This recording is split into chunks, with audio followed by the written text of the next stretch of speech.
আসসালামু আলাইকুম, আমি তাজমুল আছি তোমাদের সাথে। তো আজকের এই ভিডিও থেকে আমরা জেনে নেব 4 বছর মেয়াদী ডিপ্লোমা ইন ইঞ্জিনিয়ারিং শিক্ষাক্রমের 2022 প্রবিধান সম্পর্কে আমরা বিস্তারিত জেনে নেব।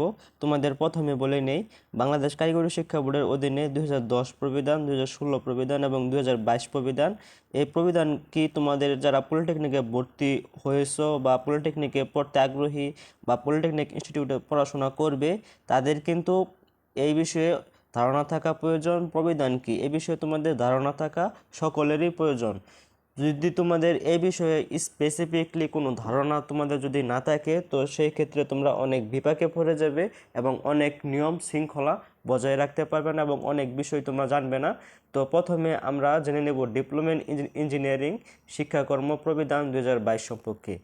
Diploma in engineering course Bangladesh কারিগরি শিক্ষা বোর্ড আইন 2018 এর অনুচ্ছেদ 28-এর ক্ষমতা বলে এই প্রবিধান প্রণয়ন করা হয়েছে।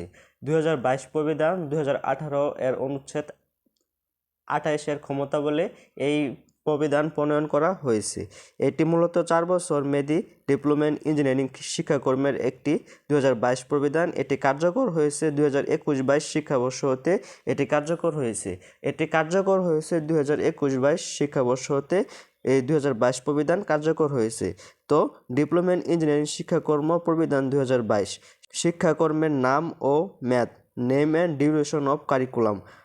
তো 1.1-এ এটা উল্লেখ রয়েছে, বাংলাদেশ কারিগরি শিক্ষা বোর্ডের আওতায় পরিচালিত প্রকৌশলী ডিপ্লোমা স্তরের এই শিক্ষাক্রমের নাম হবে ডিপ্লোমা ইন ইঞ্জিনিয়ারিং।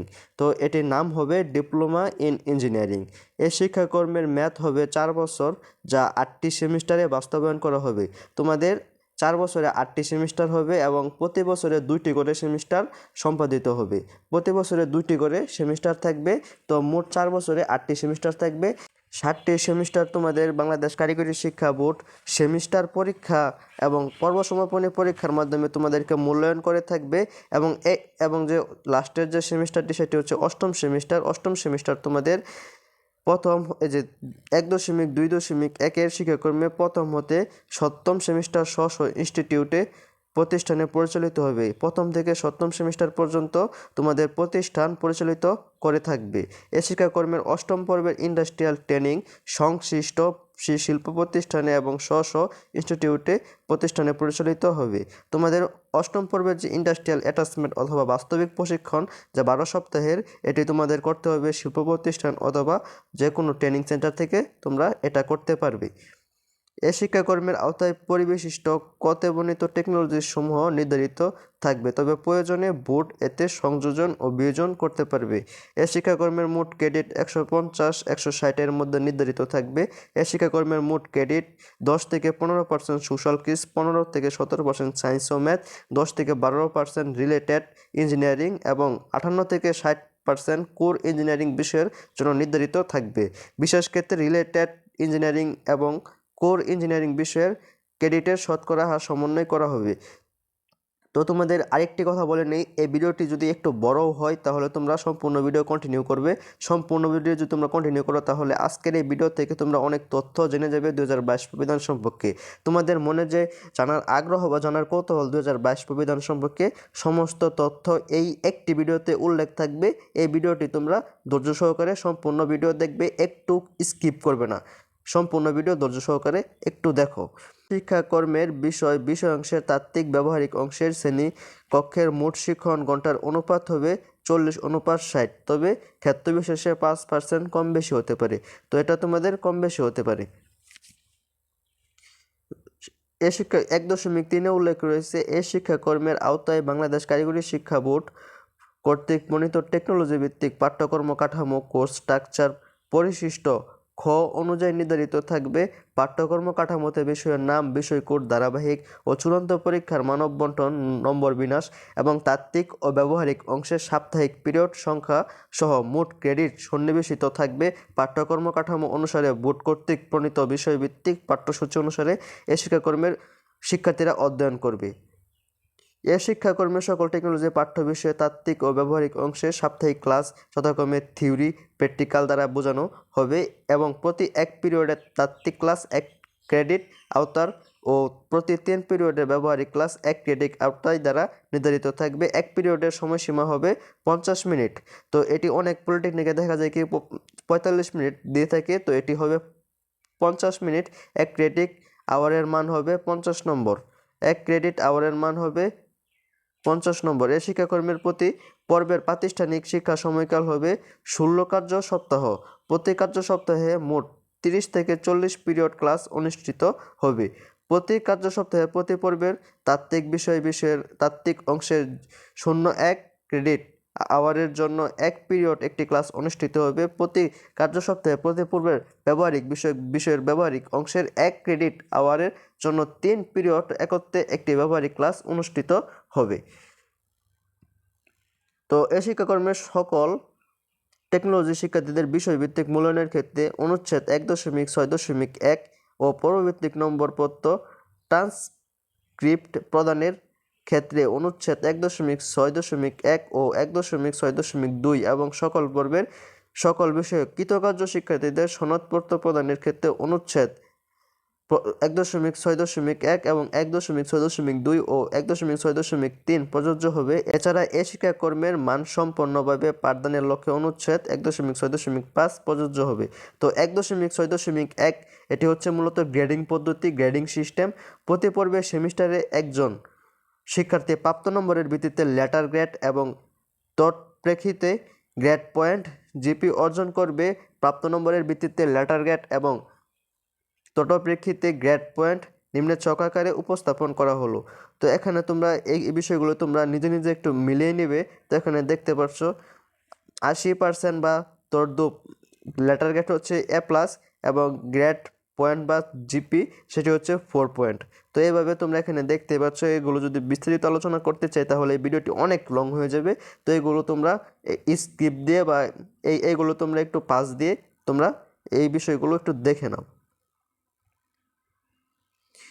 1.6.2 হচ্ছে গড় গ্রেড পয়েন্ট নিরূপণ পদ্ধতি, ক্যালকুলেশন অফ জিপিএ।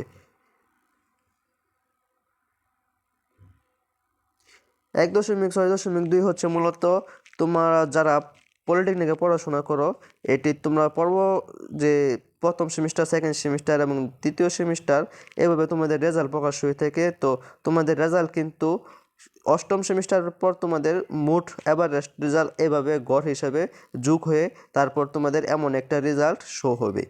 তোমাদের তোমাদের প্রথম থেকে অষ্টম পর্ব পর্যন্ত তোমাদের রেজাল্ট গড় হিসাব হয়ে তোমাদের মূল রেজাল্ট হবে। এই হচ্ছে মূলত 1.6.2 এর বিষয়। এটি এখানে তোমরা দেখতে পাচ্ছ যে এটা তারা একটা সিম্পল একটি উদাহরণস্বরূপ দেখিয়েছে। যেমন এখানে নিম্নে নমুনা স্বরূপ সিভিল টেকনোলজির প্রথম পর্বের একজন শিক্ষার্থীর প্রাপ্ত জিপিএর ভিত্তিতে জিপিএ নিরূপণ পদ্ধতি দেখানো হলো। তো এটা তারা জিপিএ কিভাবে নির্ধারিত করে থাকে, এটি হচ্ছে তাদের একটি ক্যালকুলেশন। তো এই ক্যালকুলেশন তোমরা দেখতেই পারছো, এভাবে তারা এই ক্যালকুলেশনটি করে থাকে। এটা হচ্ছে 1.6.2 এর অনুচ্ছেদ। তো 1.6.3 এর অনুচ্ছেদ হচ্ছে এটি মূলত হচ্ছে পর্বভিত্তিক জিপিএ এর গুরুত্ব। এটি হচ্ছে মূলত তোমরা যে 1 থেকে অষ্টম পর্ব পর্যন্ত রয়েছে, এটি তোমাদের যে জিপিএ মোট যে যোগ হবে এটি কত পার্সেন্ট নাম্বার হিসাবে যোগ হবে, এই হচ্ছে মূলত বিষয়। তোমাদের প্রথম পর্বে পর্বভিত্তিক জিপিএ এর গুরুত্ব হচ্ছে 5%, দ্বিতীয় পর্বে 5%, তৃতীয় পর্বে 10%, চতুর্থ পর্বে 10%, পঞ্চম পর্বে দেখতে পাচ্ছ 20%, ষষ্ঠ পর্বে 20, সপ্তমে 20 এবং অষ্টম পর্ব যেটা তোমাদের ইন্ডাস্ট্রিয়াল অ্যাটাচমেন্ট এবং বাস্তবিক প্রশিক্ষণ সেটা হচ্ছে 10%। এই হচ্ছে মোট 100%। এভাবে তোমাদের জিপিএ ক্যালকুলেট করা হবে। এই হচ্ছে মূলত 1.6.3 এর বিষয়। তোমরা যারা 2022 প্রবিধানে রয়েছো তোমাদের এভাবে তোমাদের সেমিস্টারের গুরুত্ব দিয়ে থাকে বাংলাদেশ কারিগরি শিক্ষা বোর্ড। এটা হচ্ছে তোমাদের সেমিস্টারের গুরুত্ব বা তোমাদের যে ডিপ্লোমা ইঞ্জিনিয়ারিং প্রোগ্রাম কোর্স রয়েছে এইভাবে তোমাদের সেমিস্টারগুলো মূল্যায়ন করা হয়ে থাকে 5%, 10% এভাবে দেখতেই পাচ্ছ এখানে। তো এই হচ্ছে মূলত বিষয়। তোমরা 1.6.4 দেখতে পাচ্ছ CGPA cumulative grade point average নিরূপণ পদ্ধতি নিম্নে পর্বভিত্তিক প্রাপ্ত জিপিএ ও জিপিএ এর গুরুত্ব অনুযায়ী অংশ অনুসারে সিজিপিএ নিরূপণ পদ্ধতি দেখানো হলো। তোমরা এখানে দেখতে পাচ্ছ এটা তাদের বাংলাদেশ কারিগরি শিক্ষা বোর্ডের একটি হিসাব। তুমি প্রথম পর্বে রেজাল্ট পেয়েছো 3.80, এটি 5% যোগ হবে এবং গুরুত্ব অনুযায়ী অংশ তোমরা এখানে দেখতে পাচ্ছ। তারপর তুমি দ্বিতীয় সেমিস্টারে 3.60 পেয়েছো, এভাবে তোমার রেজাল্ট তারা যোগ করে থাকবে। এখানে হচ্ছে পর্বভিত্তিক জিপিএর গুরুত্ব। তোমার প্রথম সেমিস্টারে জিপিএর গুরুত্ব হচ্ছে 5%, দ্বিতীয়তে 5%, তৃতীয়তে 10%, চতুর্থতে 10%, পঞ্চমে 20%, ষষ্ঠতে 20%, সপ্তমে 20%, অষ্টমে 10%। তো এইভাবে গুরুত্ব অনুযায়ী তোমাদের মোট ক্যালকুলেশনে তোমরা যখন অষ্টম সেমিস্টার পরে তোমাদের diploma in engineering program course যখন তোমাদের কমপ্লিট হবে, তখন এভাবে তোমাদের সিজিপিএ ক্যালকুলেট করে তোমাদের জিপিএ প্রদান করা হবে। এই হচ্ছে মূলত বিষয়। 1.6.5 মানসম্পন্ন পাঠদানের জন্য সুপারিশকৃত সাপ্তাহিক পিরিয়ড। নিম্নে পদবী অনুসারে মানসম্পন্ন পাঠদানের জন্য সুপারিশকৃত সাপ্তাহিক পিরিয়ড উপস্থাপন করা হলো। তবে বিশেষ ক্ষেত্রে সুপারিশকৃত সাপ্তাহিক পিরিয়ড যৌক্তিক আকারে কম বেশি হতে পারে। এখানে দেখতে পাচ্ছ অধ্যক্ষ 2 থেকে 4টা, উপদক্ষ 4 থেকে 8, চিফ ইন্সট্রাক্টর 10 থেকে 14, ইন্সট্রাক্টর 16 থেকে 20, ওয়ার্কশপার 14 থেকে 18, জুনিয়র ইন্সট্রাক্টর 18 থেকে 24। তারা এভাবে সাপ্তাহিক পিরিয়ড ক্লাস নিয়ে থাকবে। এ হচ্ছে 1.6.5 বিষয়। 1.7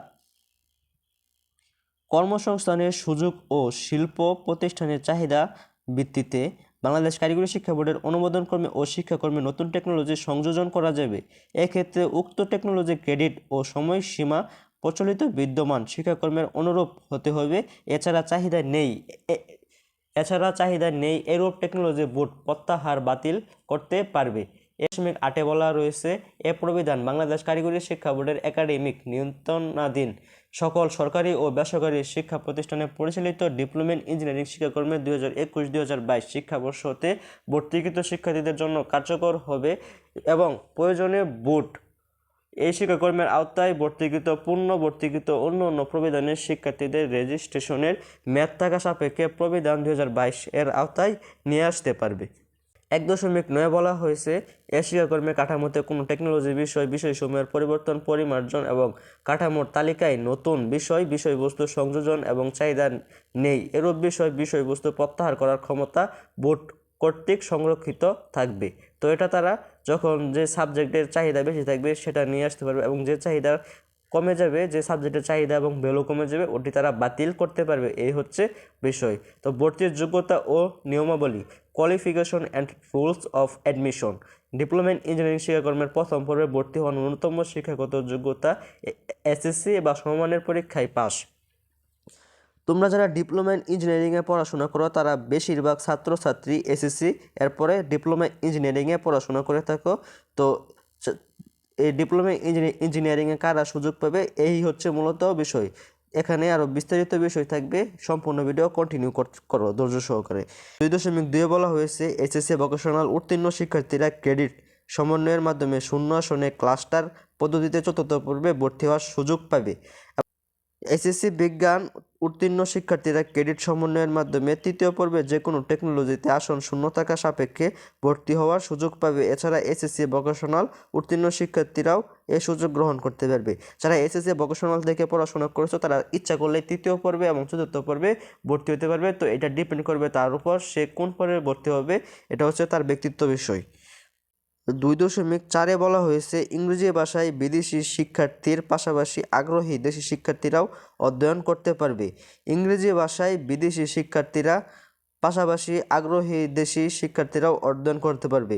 তো এটি ইচ্ছা করলে অন্য দেশের যে ছাত্রছাত্রী রয়েছে তারাও বাংলাদেশের কারিগরি শিক্ষা বোর্ডের যে diploma in engineering program course রয়েছে এটিতে পড়াশোনা করতে পারবে।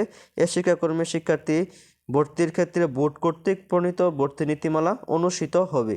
তো বোর্ডের যে নীতিমালা থাকবে ওটি আমাদের মেনে তারপর ভর্তি হতে হবে। নিবন্ধন প্রক্রিয়া ও মেয়াদ, process and duration of registration. প্রথম পর্বে ভর্তির পর বোর্ড কর্তৃক সরবরাহকৃত নিবন্ধন তথ্য ফর্ম RIF পূরণ করে বোর্ড নির্দেশিত পদ্ধতিতে নিবন্ধন তথ্য ফর্ম অনলাইনের মাধ্যমে পূরণ করে নির্ধারিত ফি বোর্ডের অনুকূলে প্রদানপূর্বক ক্লাস শুরুর 45 দিনের মধ্যে নিবন্ধন করতে হবে।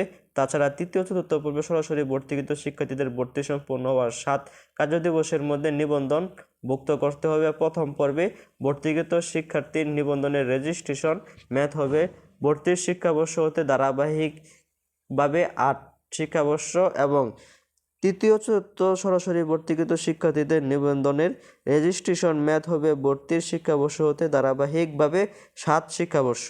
3.3 বলা হয়েছে নিবন্ধনের মেয়াদ থাকা অবস্থায় কোনো শিক্ষার্থী এই শিক্ষাক্রমে উত্তীর্ণ হতে ব্যর্থ হলে বাংলাদেশ কারিগরি শিক্ষা বোর্ডের চেয়ারম্যান মহোদয় অনুমতিক্রমে বোর্ড নির্ধারিত সংযোগ রক্ষাকারী ফি রিটেনশন ফি পরিশোধ করে রেজিস্ট্রেশন শাখা হতে নিবন্ধনের মেয়াদ বৃদ্ধি করে অব্যাহত পরের শিক্ষাবর্ষে শিক্ষা কার্যক্রমে অংশগ্রহণ করতে পারবে। তবে নিবন্ধনের মেয়াদ 1 বছর এবং এ সুযোগ শুধুমাত্র একবারে গ্রহণ করা যাবে। উক্ত সময়ের মধ্যে এ সুযোগ গ্রহণ করেও পরীক্ষা অনুত্তীর্ণ হলে সংশ্লিষ্ট শিক্ষার্থী নিবন্ধনের আওতায় অধ্যয়নের আর সুযোগ পাবে না। 3.4 বলা হয়েছে শিক্ষাক্রমে অধ্যয়নরত অবস্থায় কোনো শিক্ষার্থী অন্য কোনো শিক্ষাকর্মে অথবা এ শিক্ষাকর্মের কোনো টেকনোলজিতে অধ্যয়নরত অবস্থায় বা অধ্যয়ন শেষে অন্য কোনো টেকনোলজিতে ভর্তি অধ্যয়ন করতে পারবে না। এর ব্যত্যয় হলে তার নিবন্ধন বাতিল বলে গণ্য হবে। এই প্রোগ্রাম কোর্সে ভর্তি হয়ে অন্য যে এসএসসি জেনারেল লাইন আছে ওটিতে পড়াশোনা করে থাকে, তো এইভাবে যারা পড়াশোনা করে থাকে তাদের ভর্তিটি ডুপ্লিকেট হয়ে যায়, তো এটি বাতিল হয়ে যায়। তো এটা করলে তোমরা বিপাকে পড়ে যাবে এবং তোমার ভর্তি বাতিল বলে গণ্য হবে। এটি ডুপ্লিকেট ভর্তির আওতায় পড়ে যায়। 3.5 বলা হয়েছে শিক্ষা কার্যক্রম পরিপন্থী কোনো কাজের সাথে সম্পর্কিত থাকলে সংশ্লিষ্ট প্রতিষ্ঠানের শিক্ষা পরিষদের সুপারিশ অনুযায়ী শিক্ষার্থীর নিবন্ধন রেজিস্ট্রেশন স্থগিত বাতিল করার ক্ষমতা বাংলাদেশ কারিগরি শিক্ষা বোর্ডের উপর ন্যস্ত থাকবে। তুমি যদি তোমার পরীক্ষায় নকল করো এবং যদি কোনো পরিপন্থী কাজ, যে কোনো অসৎ কাজ বা অসৎ উপায় অবলম্বন করো, তো সেক্ষেত্রে তোমার কারিগরি শিক্ষা বোর্ড তোমার যে ভর্তি বাতিল করার এটি তারা ক্ষমতা রয়েছে। 3.6 কোনো শিক্ষার্থী ভর্তি বাতিল করতে চাইলে বোর্ড কর্তৃক নির্ধারিত ফি প্রদানপূর্বক সংশ্লিষ্ট প্রতিষ্ঠানে মূল নিবন্ধন পত্র এবং প্রবেশপত্র ও নম্বরপত্র প্রযোজ্য ক্ষেত্রে জমা প্রদানপূর্বক ভর্তি বাতিল করে মূল নম্বরপত্র প্রতিষ্ঠান থেকে ফেরত নিতে পারবে। সংশ্লিষ্ট প্রতিষ্ঠানে ভর্তি 2 সপ্তাহের মধ্যে নির্ধারিত ফি সহ মূল নিবন্ধনপত্র এবং প্রবেশপত্র ও নম্বরপত্র প্রযোজ্য ক্ষেত্রে জমা প্রদান করে বোর্ডের রেজিস্ট্রেশন শাখা হতে শিক্ষার্থীর ভর্তিসহ নিবন্ধন বাতিল করতে হবে। অন্যথায় সংশ্লিষ্ট প্রতিষ্ঠান কর্তৃক ভর্তি বাতিল হলে তা কার্যকর হবে না। ধারাবাহিক ও পর্ব সমাপনী পরীক্ষায় এবং মূল্যায়নের সাধারণ নিয়মাবলী। তো এই বিষয়টি একটু মনোযোগ সহকারে শোনো। 4.1 কোনো শিক্ষার্থী কোনো বিষয়ে মোট অনুষ্ঠিত ক্লাসে শতকরা 80 ক্লাসে উপস্থিত না থাকলে তাকে সংশ্লিষ্ট পর্ব সমাপনী পরীক্ষায় অংশগ্রহণের জন্য ফরম পূরণ এর অনুমতি বা পরীক্ষায় অংশগ্রহণের অনুমতি দেওয়া যাবে না। তবে অসুস্থতা বা অন্য কোনো গ্রহণযোগ্য কারণে প্রতিষ্ঠানের শিক্ষা পরিষদের সুপারিশ ক্রমে অধ্যক্ষ প্রতিষ্ঠান প্রধান সর্বোচ্চ শতকরা 10 অনুপস্থিত মওকুফ করতে পারবে। পর্ব সমাপনী পরীক্ষার ক্ষেত্রে সংশ্লিষ্ট পর্ব সমাপনী পরীক্ষার তথ্য ফরম EIF পূরণের দিন পর্যন্ত অনুষ্ঠিত ক্লাসের ভিত্তিতে হাজিরা গণনা করতে হবে। তো তোমরা যারা পলিটেকনিকে ভর্তি হয়েছো এবং এটিতে ভর্তি হতে চাচ্ছ, তোমাদের কিন্তু ক্লাসের শতকরা 80 উপস্থিতি হতে হবে। 4.2 প্রথম পর্বের নিবন্ধনভুক্ত কোনো শিক্ষার্থীর নির্ধারিত হাজিরা অর্জনে ব্যর্থ বা ধারাবাহিক মূল্যায়নে অকৃতকার্য বা অন্য কোনো কারণে পর্ব সমাপনী পরীক্ষায় ফরম পূরণে ব্যর্থ হলে উক্ত শিক্ষার্থীর নিবন্ধন বাতিল বলে গণ্য হবে। 4.3 প্রথম পর্ব ব্যতীত নির্ধারিত হাজিরা অর্জনে ব্যর্থ বা ধারাবাহিক মূল্যায়নে অকৃতকার্য বা শিক্ষা পরিষদের নিকট গ্রহণযোগ্য অন্য কোনো কারণে পর্ব সমাপনী পরীক্ষায় ফরম পূরণে ব্যর্থ শিক্ষার্থী যে পর্বে ব্যর্থ হয়েছে পরবর্তী সংশ্লিষ্ট পর্বে রেজিস্ট্রেশনের মেয়াদ থাকা সাপেক্ষে ধারাবাহিকভাবে পরপর সর্বোচ্চ 2 বার পুনরায় ভর্তি হয়ে নিয়মিত শিক্ষার্থী হিসেবে অধ্যয়নের সুযোগ পাবে। এ সময়ের মধ্যে সুযোগ গ্রহণে ব্যর্থ ধরনের শিক্ষার্থীরা নিবন্ধন বাতিল বলে গণ্য হবে। বাংলাদেশ কারিগরি শিক্ষা বোর্ড কর্তৃক প্রণীত শিক্ষা বর্ষপঞ্জি অনুযায়ী ও শিক্ষাকর্মের পর্ব সমাপনী পরীক্ষার সহ যাবতীয় শিক্ষা কার্যক্রম পরিচালিত হবে। প্রয়োজনে বোর্ড শিক্ষা বর্ষপঞ্জি সংশোধন করতে পারবে। প্রয়োজনে কিন্তু বাংলাদেশ কারিগরি শিক্ষা বোর্ড বর্ষপঞ্জি বা যে সেমিস্টার প্ল্যান দিয়ে থাকে এটি তারা সংশোধন করতে পারবে।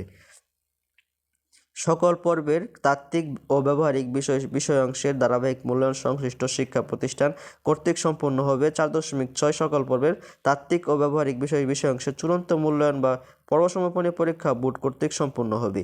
4.7 সকল পর্বের তাত্ত্বিক ও ব্যবহারিক বিষয়াংশের চূড়ান্ত মূল্যায়ন ও পর্বসমাপনী পরীক্ষা বিস্তারিত সময়সূচি রুটিন প্রণয়ন পরীক্ষা কেন্দ্রে নির্বাচন করে বোর্ড বিজ্ঞপ্তি প্রকাশ করবে। সকল পর্বের 4.8 সকল পর্বের তাত্ত্বিক ব্যবহারিক বিষয়াংশের চূড়ান্ত মূল্যায়ন পর্বসমাপনী পরীক্ষা বোর্ড কর্তৃক নির্ধারিত কেন্দ্রের কেন্দ্র সচিব ভারপ্রাপ্ত কর্মকর্তা সেন্টার ইনচার্জ এর তত্ত্বাবধানে অনুষ্ঠিত হবে। সকল পর্বের প্রতিটি তাত্ত্বিক বিষয় এর বা বিষয়ের তাত্ত্বিক অংশের নির্ধারিত মোট নম্বরের 40% নম্বর ধারাবাহিকভাবে মূল্যায়নের জন্য এবং 60% নম্বর চূড়ান্ত মূল্যায়ন বা পর্বসমাপনী পরীক্ষার জন্য নির্ধারিত থাকবে। 4.10 প্রথম হতে সপ্তম পর্বের প্রতি বিষয়াংশের তাত্ত্বিক ও ব্যবহারিক অনুষ্ঠিতব্য ধারাবাহিক মূল্যায়ন ও পর্বসমাপনী পরীক্ষার 5 নম্বর হতে পৃথকভাবে শতকরা 40 অর্থাৎ ডি গ্রেড এবং প্রতি বিষয়াংশের তাত্ত্বিক ও ব্যবহারিক অংশে শিক্ষার্থীকে আলাদাভাবে উত্তীর্ণ হতে হবে। 4.11 বলা হয়েছে প্রতিটি তাত্ত্বিক বিষয়ের বা বিষয়ের তাত্ত্বিক অংশের ধারাবাহিক মূল্যায়ন পদ্ধতি ও মানব বন্টন হবে নিরূপণ। 4.11.1 পর্বমধ্য পরীক্ষা class test, quiz test, presentation, assignment ও শিক্ষার্থী উপস্থিতি নম্বরের সমন্বয়ে ধারাবাহিক মূল্যায়নে নাম্বার নির্ধারিত হবে। ধারাবাহিক মূল্যায়নের ন্যূনতম 2টি ক্লাস টেস্ট ও 2টি কুইজ টেস্ট অনুষ্ঠিত হবে। 4.11.2 পর্বমধ্য ক্লাস টেস্ট, কুইজ টেস্ট উপস্থিতির জন্য নম্বর বিন্যাস হবে নিম্নরূপ। তাত্ত্বিক ধারাবাহিক মূল্যায়নের মানব বন্টন।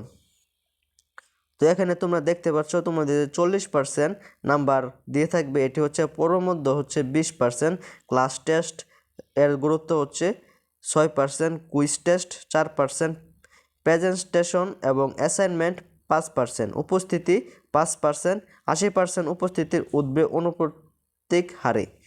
উপস্থিতির ব্যাখ্যা 90%-এর উপরে 5% এবং 80%-এর উপরে 80 থেকে 89% হলে তোমরা 4% নাম্বার পেয়ে যাবে। তো তোমাদের যারা উপস্থিত বা প্রেজেন্টেশন থাকবে তাদের জিপিএ ভালো হবে। 4.11.3 পরমধ্য পরীক্ষা সেমিস্টার 8 সপ্তাহে বর্ষপঞ্জি অনুসারে সম্পন্ন হবে। বিষয় শিক্ষকগণ ক্লাস টেস্টের তারিখ, সময়, স্থান পূর্বে শিক্ষার্থীকে অবহিত করবেন। 5ম ও 13তম সপ্তাহে ক্লাস টেস্ট অনুষ্ঠিত হবে। কুইজ সমূহ ক্লাস চলাকালীন যে কোনো সময়ে অনুষ্ঠিত হতে পারে। বিষয় শিক্ষক ক্লাস টেস্ট ও কুইজ টেস্ট পূর্বমধ্য পরীক্ষা নম্বর উত্তরপত্র মূল্যায়ন করে সংশ্লিষ্ট শিক্ষার্থীদের অবগতির জন্য 1 সপ্তাহের মধ্যে নোটিশ বোর্ডে প্রদর্শনের পর নম্বরপত্র এবং পরীক্ষিত উত্তরপত্র বিষয়ে সংশ্লিষ্ট বিভাগীয় প্রধানের নিকট জমা দেবেন। 4.12 সকল পর্বের তাত্ত্বিক বিষয়াংশের চূড়ান্ত মূল্যায়ন বা পর্বসমাপনী পরীক্ষায় প্রশ্নপত্র বোর্ড কর্তৃক প্রণয়ন করে সংশ্লিষ্ট কেন্দ্রের কেন্দ্র সচিব ভারপ্রাপ্ত কর্মকর্তা সেন্টার ইনচার্জ এর নিকট প্রেরণ করা হবে। 4.2 সকল পর্বের তাত্ত্বিক বিষয়াংশের চূড়ান্ত মূল্যায়ন বা পর্বসমাপনী পরীক্ষার 1 ক্রেডিট আওয়ারের জন্য পূর্ণমান হবে 30 এবং পরীক্ষার সময় 2 ঘন্টা। 30 নম্বরের প্রশ্নপত্রের ধরন মানব বন্টন হবে নিম্নরূপ। ক বিভাগে অতি সংক্ষিপ্ত 60টি প্রশ্ন থাকবে। সবকটি প্রশ্নের উত্তর দিতে হবে। প্রতিটি প্রশ্নের মান হবে 1 অর্থাৎ 1 থেকে, তো এখানে 7 নাম্বার পেয়ে যাবে। খ বিভাগ সংক্ষিপ্ত 4টি প্রশ্ন থাকবে। সবকটি প্রশ্নের উত্তর দিতে হবে। প্রতিটি প্রশ্নের মান হবে 2 অর্থাৎ তুমি নম্বর পেয়ে যাবে 8। গ বিভাগ রচনামূলক 4টি প্রশ্ন থাকবে। তন্মধ্যে 3টি প্রশ্নের উত্তর দিতে হবে। প্রতিটি প্রশ্নের মান হবে 5 অর্থাৎ তুমি 3টি প্রশ্নের উত্তর দিয়ে পেয়ে যাচ্ছ 15 নম্বর।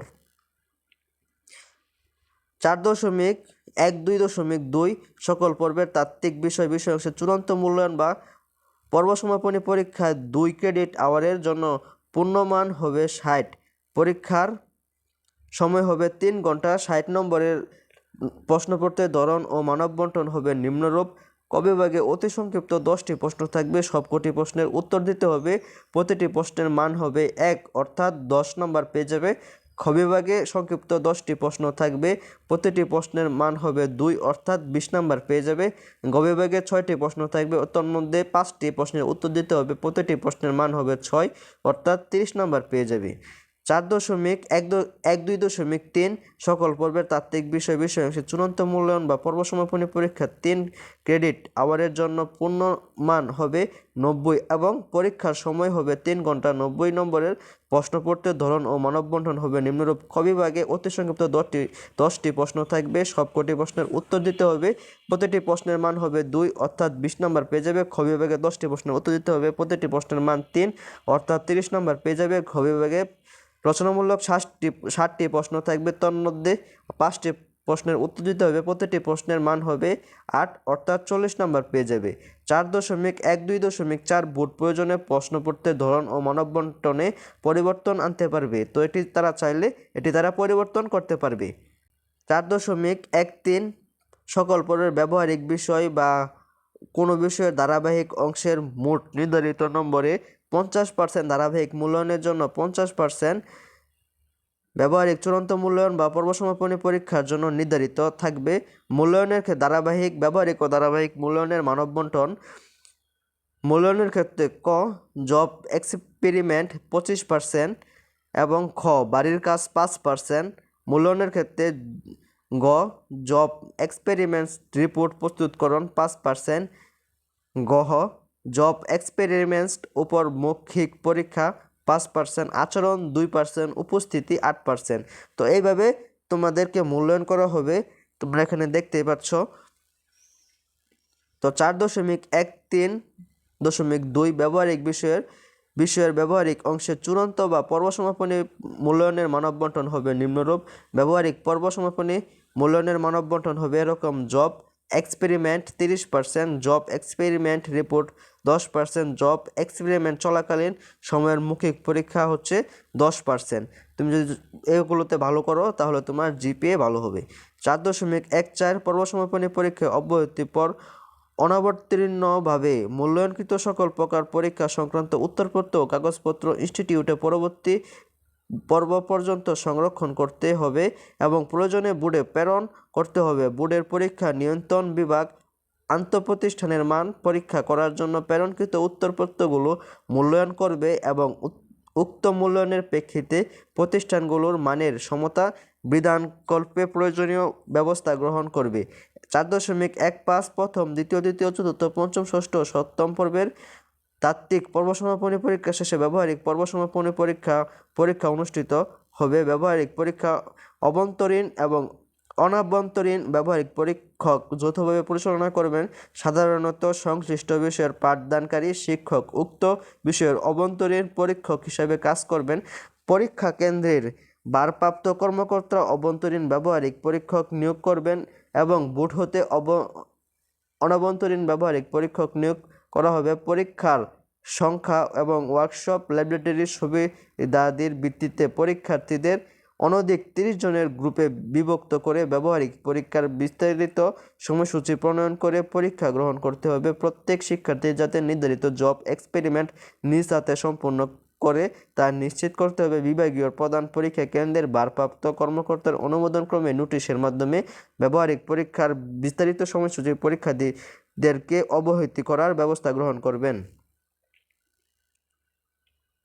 অভ্যন্তরীণ অনাভ্যন্তরীণ ব্যবহারিক পরীক্ষার যৌথভাবে ব্যবহারিক পর্ব সমাপনী পরীক্ষা গ্রহণ ও পরীক্ষার্থীদের মূল্যায়ন করবেন। 4.17 অনাভ্যন্তরীণভাবে ব্যবহারিক পরীক্ষক অভ্যন্তরীণ ব্যবহারিক পরীক্ষকের সাথে আলোচনাক্রমে ব্যবহারিক পর্ব সমাপনী পরীক্ষা নম্বর প্রদান করবেন। এই বিষয়ে মতানৈক্য দেখা দিলে অভ্যন্তরীণ ব্যবহারিক পরীক্ষকের চূড়ান্ত বলে বিবেচিত হবে। 4.18 অভ্যন্তরীণ পরীক্ষক কর্তৃক প্রদত্ত তাত্ত্বিক ব্যবহারিক ধারাবাহিক নম্বর বিভাগীয় প্রধান ইনস্টিটিউট প্রদান কর্তৃক প্রতি স্বাক্ষর করে বোর্ডে প্রেরণ করতে হবে। 4.19 প্রথম, দ্বিতীয়, চতুর্থ, এখানে 4.19 1 থেকে 7 পর্বের সমাপনী পরীক্ষা শেষ হওয়ার পর ওই দিন সংশ্লিষ্ট কেন্দ্র সচিব ভারপ্রাপ্ত কর্মকর্তা সেন্টার ইনচার্জ তাত্ত্বিক বিষয়ের উত্তরপত্র বোর্ডের সংশ্লিষ্ট পরীক্ষা শাখার নির্দেশনা মোতাবেক সিলগালা করে বিমাকৃত পার্সেল ডাকযোগে বাংলাদেশ কারিগরি শিক্ষা বোর্ডের পরীক্ষা নিয়ন্ত্রক বরাবর প্রেরণ করবে, তবে কোনো কারণে পরীক্ষা অনুষ্ঠানের দিন উত্তরপত্র সমূহ বোর্ডে প্রেরণ করতে ব্যর্থ হলে কেন্দ্র সচিব ভারপ্রাপ্ত কর্মকর্তা সেন্টার ইনচার্জ সংশ্লিষ্ট থানায় জিডি করে সিলগালাকৃত উত্তরপত্র সমূহ থানা ট্রেজারিতে সংরক্ষণ করবেন এবং জিডির কপি সহ পরের দিন সিলগালাকৃত উত্তরপত্র বিমাকৃত পার্সেল ডাকযোগে বোর্ডে প্রেরণ করবেন। 1 থেকে 7 পর্যন্ত চূড়ান্ত মূল্যায়ন পর্ব সমাপনী পরীক্ষা তাত্ত্বিক বিষয়ের উত্তরপত্র বোর্ডের ব্যবস্থাপনায় বোর্ড কর্তৃক নিয়োগকৃত নিরীক্ষক এবং প্রধান পরীক্ষক দ্বারা যথাক্রমে মূল্যায়ন, নিরীক্ষণ ও চূড়ান্ত নিরীক্ষণ করে ফলাফল প্রকাশ করা হবে। 8ম পর্বের ইন্ডাস্ট্রিয়াল ট্রেনিং মূল্যায়ন অনুচ্ছেদ 6 এর বর্ণিত নিয়ম অনুযায়ী সম্পাদিত হবে। বোর্ড কর্তৃক ফলাফল প্রকাশ করা হবে। সকল পর্বের তাত্ত্বিক ধারাবাহিক মূল্যায়ন ও বোর্ড সমাপনী পরীক্ষায় প্রাপ্ত নম্বর এবং ব্যবহারিক ধারাবাহিক মূল্যায়ন ও চূড়ান্ত মূল্যায়নে প্রাপ্ত নম্বর এবং ইন্ডাস্ট্রিয়াল ট্রেনিং এর নম্বর একত্রে করে বোর্ডের ব্যবস্থাপনায় ফলাফল প্রস্তুত এবং যথারীতি ফলাফল প্রকাশ করা হবে। পর্বভিত্তিক ফলাফল এবং উত্তীর্ণ বা অনুত্তীর্ণ ঘোষণা।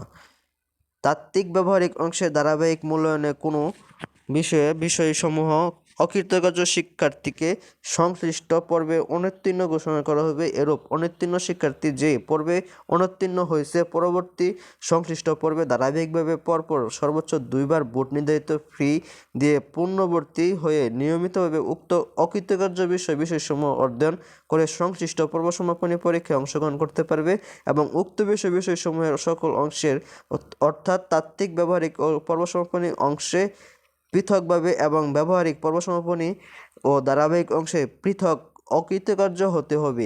এ পরীক্ষায় প্রাপ্ত নম্বরের ভিত্তিতে ফলাফল নির্ধারণ করা হবে। উক্ত সময়ের মধ্যে এ সুযোগ গ্রহণ করে পরীক্ষায় অকৃতকার্য হলে উক্ত শিক্ষার্থীর অধ্যয়নে আর সুযোগ পাবে না। 1 থেকে 7 পর্বের পর্ব সমাপনী পরীক্ষায় অংশগ্রহণকারী সকল শিক্ষার্থী পরবর্তী পর্বে সাময়িকভাবে অধ্যয়নের সুযোগ পাবে।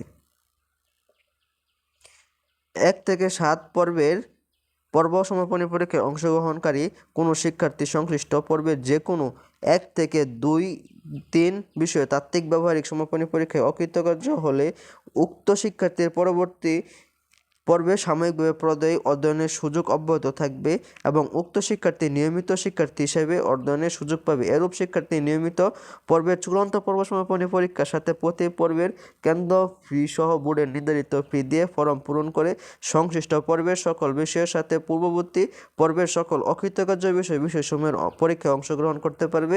এ পরীক্ষায় অংশগ্রহণ করে অকৃতকার্য বিষয়সমূহে উত্তীর্ণ হলে প্রাপ্ত নম্বর বিবেচনা করে সংশ্লিষ্ট পর্বের ফলাফল নির্ধারণ করা হবে। 5.2.2 প্রথম থেকে 6ষ্ঠ পর্বের পর্ব সমাপনী পরীক্ষায় অংশগ্রহণকারী কোনো শিক্ষার্থী সংশ্লিষ্ট পর্বের 4 বা ততোধিক বিষয়ে তাত্ত্বিক ব্যবহারিক সমাপনী অংশে অকৃতকার্য হলে সংশ্লিষ্ট পর্বে অনুত্তীর্ণ ঘোষণা করা হবে এবং পরবর্তী সময়ে সাময়িকভাবে অধ্যয়নের পদে সুযোগ স্বয়ংক্রিয়ভাবে বাতিল বলে গণ্য হবে।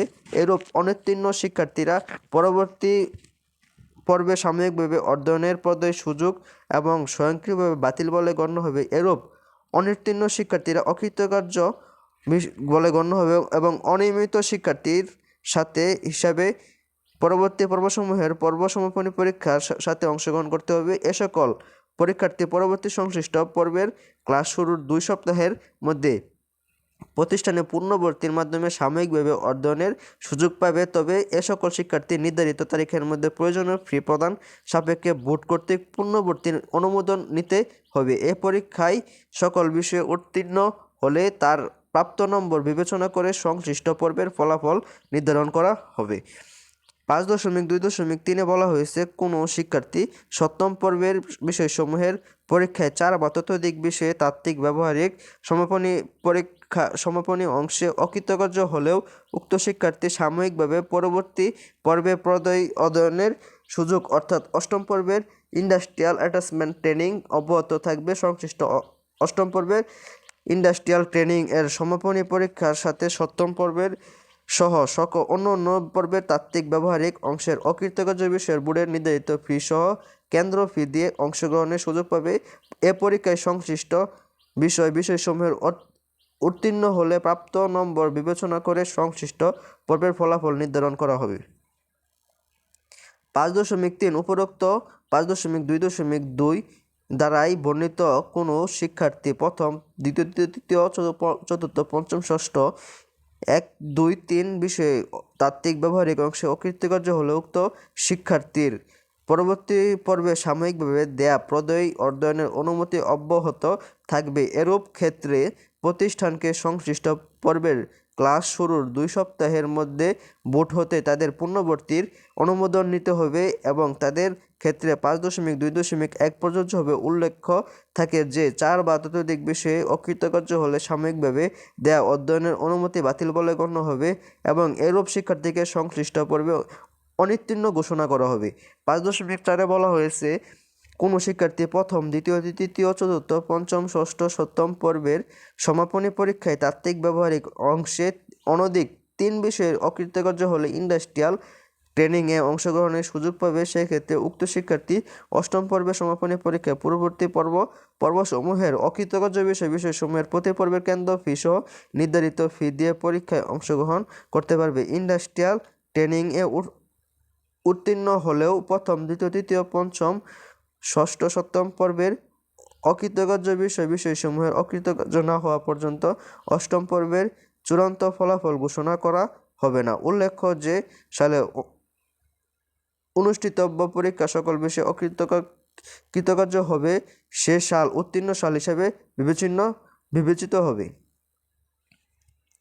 5.5 ইন্ডাস্ট্রিয়াল ট্রেনিং উত্তীর্ণ হলেও প্রথম, দ্বিতীয়, তৃতীয়, চতুর্থ, পঞ্চম, ষষ্ঠ, সপ্তম পর্বের কোনো বিষয়সমূহের অকৃতকার্য থাকে তবে প্রতি পর্বের কেন্দ্র ফি সহ বোর্ডের নির্ধারিত ফি দিয়ে অনিয়মিত শিক্ষার্থী হিসাবে রেজিস্ট্রেশনের মেয়াদ থাকা সাপেক্ষে পরীক্ষায় অংশগ্রহণ করতে পারবে। উক্ত শিক্ষার্থী পরীক্ষায় প্রাপ্ত নম্বরের ভিত্তিতে ফলাফল নির্ধারিত হবে। 5.6 কোনো শিক্ষার্থী অষ্টম পর্বের ইন্ডাস্ট্রিয়াল ট্রেনিংয়ে ধারাবাহিক সমাপনী পরীক্ষায় মূল্যায়নে অকৃতকার্য হলে উক্ত পরীক্ষার্থীকে ইন্ডাস্ট্রিয়াল ট্রেনিং অনুত্তীর্ণ ঘোষণা করা হবে। এক্ষেত্রে ইন্ডাস্ট্রিয়াল ট্রেনিং এর ব্যবহারিক ধারাবাহিক মূল্যায়নে অকৃতকার্য হলে আসন্ন পর্বে নিজ খরচে ইন্ডাস্ট্রিয়াল ট্রেনিং গ্রহণ করে অনিয়মিত শিক্ষার্থী হিসেবে পরীক্ষায় অংশগ্রহণ করতে হবে এবং ব্যবহারিক পর্ব সমাপনী পরীক্ষায় অকৃতকার্য হলে আসন্ন পর্বের সমাপনী পরীক্ষার সাথে শুধুমাত্র ব্যবহারিক পর্ব সমাপনী পরীক্ষায় অংশগ্রহণ করতে হবে। 5.7 কোনো শিক্ষার্থী কোনো পর্বে উত্তীর্ণ হওয়ার পর পরবর্তী পর্বে অধ্যয়ন করা থেকে বিরত থাকলে ওই শিক্ষার্থীকে যে পর্বে অধ্যয়ন করা থেকে বিরত রয়েছে পরবর্তী সংশ্লিষ্ট পর্বে ধারাবাহিকভাবে পরপর সর্বোচ্চ 2 বার রেজিস্ট্রেশনের মেয়াদ থাকা সাপেক্ষে পুনর্বর্তীকৃত অধ্যয়নের সুযোগ পাবে। এক্ষেত্রে তাকে বোর্ড সংযোগ রক্ষাকারী ফি প্রদান করতে হবে। সেমিস্টার আরম্ভের 2 সপ্তাহের মধ্যে পুনর্বর্তী সম্পূর্ণ করে বোর্ডকে অবহিত করতে হবে। কোনো অনিয়মিত শিক্ষার্থী ধারাবাহিকভাবে বা পর্যায়ক্রমে বোর্ড পরীক্ষায় অংশগ্রহণ করতে ব্যর্থ হলে রেজিস্ট্রেশনের মেয়াদ থাকা সাপেক্ষে নির্ধারিত ফি প্রদানের করে বোর্ডের পরীক্ষা নিয়ন্ত্রণ বিভাগ হতে পরীক্ষায় অংশগ্রহণের জন্য পূর্বানুমতি নিতে হবে। 5.9 বলা হয়েছে, কোনো পরীক্ষার্থী সকল বিষয়ে কৃতকার্য হওয়ার পর সিজিপিএ প্রাপ্ত হলে এবং সিজিপিএ এর মান উন্নয়নে আগ্রহী হলে শিক্ষার্থী বোর্ড কর্তৃক নির্ধারিত ফি প্রদান করে পঞ্চম, ষষ্ঠ, সপ্তম পর্বের পঠিত বিষয়সমূহের মধ্যে মান উন্নয়নে আগ্রহী সর্বোচ্চ 6টি তাত্ত্বিক বিষয়ে পরবর্তী পর্ব সমাপনী পরীক্ষায় অংশগ্রহণ করতে পারবে। পরীক্ষায় অংশগ্রহণ করে কোনো বিষয়ে মান উন্নয়ন হলে সেটিকে বিবেচনায় নেওয়া হবে, নতুবা ওই বিষয়ের পূর্বের ফলাফল বহাল থাকবে। মান উন্নয়নকৃত বিষয়সমূহের ফলাফলের উপর সংশ্লিষ্ট জিপিএ এবং সমন্বিত সিজিপিএ প্রদান করা হবে, তবে এ সুযোগ শুধুমাত্র সিজিপিএ প্রাপ্তির পরবর্তী পর্ব সমাপনী পরীক্ষার জন্য প্রযোজ্য হবে, তা একবারই গ্রহণ করা যাবে। তো ইন্ডাস্ট্রিয়াল ট্রেনিংয়ের নিয়মাবলী আমরা এবং এর নম্বর বন্টন আমরা জেনে নিব। 6.1 অষ্টম পর্বের 16 সপ্তাহের ইন্ডাস্ট্রিয়াল ট্রেনিংয়ে 12 সপ্তাহ সংশ্লিষ্ট ইন্ডাস্ট্রি সংস্থায় সম্পন্ন করতে হবে এবং 4 সপ্তাহ সংশ্লিষ্ট ইনস্টিটিউটে সম্পন্ন করতে হবে। শিল্প কারখানায়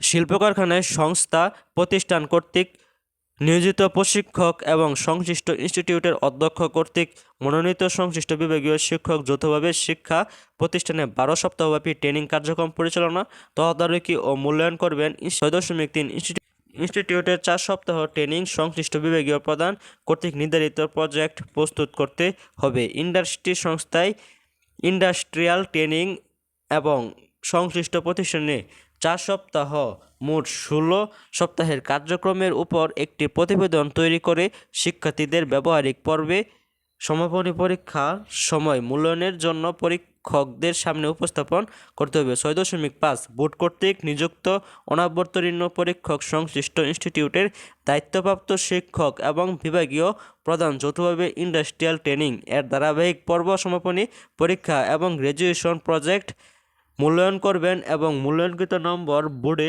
নির্ধারিত নম্বর পড়তে লিপিবদ্ধ করে যৌথ স্বাক্ষরে বোর্ড নির্ধারিত সময়ের মধ্যে পরীক্ষা নিয়ন্ত্রকের বরাবর প্রেরণ করতে হবে। 6.6 কোনো শিক্ষার্থীরা হাজিরা 80%-এর কম থাকলে ইন্ডাস্ট্রিয়াল ট্রেনিংয়ে অনুত্তীর্ণ ঘোষণা করা হবে।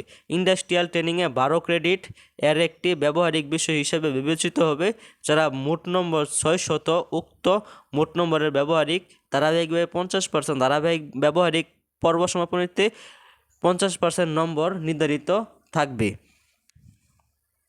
ইন্ডাস্ট্রি সংস্থায় ট্রেনিং এর ব্যবহারিক ধারাবাহিক এবং ব্যবহারিক পর্ব সমাপনী পরীক্ষায় পৃথকভাবে ন্যূনতম C+ গ্রেড বা শতকরা 50 নম্বর পেয়ে উত্তীর্ণ হতে হবে। ইন্ডাস্ট্রি সংস্থায় ট্রেনিং এ ব্যবহারিক ধারাবাহিক নম্বরের 50% অর্থাৎ 300 নম্বরের বিভাজন নিম্নে প্রদান করা হলো। দৈনন্দিন কাজ জব 150 নম্বর দিয়ে থাকবে, হাজিরাতে 90 নম্বর এবং দৈনন্দিন কাজের রেকর্ড সংরক্ষণ লগ বই 60%, মোট 300 নম্বর, হাজিরা 90% বা এর উপরে আনুপাতিক হারে 70 থেকে 90 নম্বর এবং 80 থেকে 89 আনুপাতিক হারে 50 থেকে 69 নাম্বার প্রদান করে থাকবে। 6.9 বলা হয়েছে ইন্ডাস্ট্রি সংস্থায় ট্রেনিং এর ব্যবহারিক সমাপনী পরীক্ষায় নম্বরের 50% অর্থাৎ 300 নম্বরের বিভাজন নিয়ে নিম্নে প্রদান করা হলো। প্রতিবেদন প্রস্তুত উপস্থাপন 50, প্রতিবেদন মূল্যায়ন 100, গ্র্যাজুয়েশন প্রজেক্ট প্রস্তুত বা উপস্থাপন 75, গ্র্যাজুয়েশন প্রজেক্ট মূল্যায়ন 75, মোট 300 নম্বর ও সনদপত্র প্রদান। প্রথম, দ্বিতীয়, তৃতীয়, চতুর্থ, পঞ্চম, ষষ্ঠ, সপ্তম, অষ্টম পর্বের একাডেমিক ট্রান্সক্রিপ্ট ইংরেজি ভাষায় বোর্ড কর্তৃক প্রদত্ত হবে। সনদপত্রের শিক্ষাকর্মের নাম ইংরেজি ভাষায় হবে, ডিপ্লোমা ইন ইঞ্জিনিয়ারিং হবে। 7.3 বোর্ড পর্বভিত্তিক প্রাপ্ত জিপিএ এর ভিত্তিতে প্রস্তুতকৃত সিজিপিএ এর আলোকে সমন্বিত নম্বরপত্র, ট্রান্সক্রিপ্ট এবং সনদপত্র সার্টিফিকেট প্রদান করবে। সনদপত্রে শিক্ষাকর্মের নাম ও মেয়াদ এবং অ্যালাইড টেকনোলজির নাম সহ সংশ্লিষ্ট টেকনোলজির নাম উল্লেখ থাকবে। প্রযোজ্য ক্ষেত্রে সনদপত্র ইংরেজি ভাষায় diploma in engineering allied technology specialization with concurrent technology হবে, যেমন diploma in engineering civil technology specialization with environmental technology. 7.5 সনদপত্রের শিক্ষাকর্মের মেয়াদ উল্লেখ সহ ইংরেজি ভাষায় প্রদান করা হবে। 8.0 শিক্ষার্থী বদলি স্টুডেন্ট ট্রান্সফার। 8.1 বোর্ড কর্তৃক প্রণীত বদলি নীতিমালা অনুসারে বদলি কমিটির সুপারিশের আলোকে আন্তঃপ্রতিষ্ঠানের শিক্ষার্থী বদলি করা যাবে, তবে শিক্ষার্থী বদলির ক্ষেত্রে শিক্ষাকর্ম এবং টেকনোলজি শিফটের মিল থাকতে হবে। 8.2 প্রথম পর্বের কোনো শিক্ষার্থীকে বদলি বিবেচনায় নেওয়া হবে না। 8.3 ক্লাস শুরুর 4 সপ্তাহের মধ্যে আন্তঃপ্রতিষ্ঠান শিক্ষার্থী বদলি কার্যক্রম সম্পন্ন করতে হবে। 8.4 সরকারি প্রতিষ্ঠানের শিক্ষার্থী কেবলমাত্র সরকারি প্রতিষ্ঠানে এবং বেসরকারি প্রতিষ্ঠানের শিক্ষার্থী কেবলমাত্র বেসরকারি প্রতিষ্ঠানে বদলিতে ভর্তির সুযোগ পাবে। 8.5 বিশেষ ক্ষেত্রে প্রতিষ্ঠানের শিক্ষা পরিষদের সুপারিশ অনুসারে শিক্ষার্থীকে শাস্তিমূলক বদলি করা যাবে। এ সকল বদলির ক্ষেত্রে বোর্ড কর্তৃক গঠিত বদলি কমিটি চূড়ান্ত বলে গণ্য হবে। পরীক্ষা অনুষ্ঠানের সমন্বিত শৃঙ্খলা বিধি। বোর্ডের অনুমোদিত সমন্বিত শৃঙ্খলা বিধি ও উপবিধি শিক্ষাকর্মের জন্য অনুসরণ করা হবে সরকারের 1980 সনের পাবলিক এক্সামিনেশন অ্যাক্ট অ্যাক্ট সংশোধনী সহ এক্ষেত্রে প্রযোজ্য হবে। এছাড়া সরকারের সময়ে জারিকৃত নীতিমালা অনুসৃত হবে। 10.0 সংরক্ষণ। এ প্রবিধানের কোনো ধারাসমূহের অথবা অনুল্লিখিত কোনো বিষয়ে ব্যাখ্যা প্রদানের অধিকার বাংলাদেশ কারিগরি শিক্ষা বোর্ড কর্তৃক সংরক্ষিত থাকবে। বোর্ডের ব্যাখ্যা চূড়ান্ত বলে বিবেচিত হবে। তো ভিউয়ার্স, এই ছিল আমাদের আজকের ভিডিও। তো আজকের এই ভিডিও থেকে আমরা জেনে নিয়েছি আমাদের যে বাংলাদেশ কারিগরি শিক্ষা বোর্ডের যে 2022 প্রবিধান রয়েছিল, 2022 প্রবিধানে এইটির যে নিয়ম এবং যে শৃঙ্খলা রয়েছে এই বিষয়ে আমরা আজকের এই ভিডিও থেকে জেনে নিয়েছি। তোমরা যারা শেষ পর্যন্ত এই ভিডিওটি কন্টিনিউ করেছো তাদেরকে অসংখ্য ধন্যবাদ, এবং আমাদের চ্যানেলটি যারা সাবস্ক্রাইব করো না অবশ্যই চ্যানেলটি সাবস্ক্রাইব করে এবং তোমাদের বন্ধু বান্ধবের সাথে ভিডিওটি শেয়ার করে তাদেরকে উপকৃত করে থাকবে আশা রাখি। তো এই ছিল আমাদের আজকের ভিডিও। পরবর্তীতে তোমরা কী ধরনের ভিডিও চাও তা অবশ্যই আমাদের কমেন্ট বক্সে জানাবে। তো আজকের মতো বিদায় নিচ্ছি। আল্লাহ হাফেজ।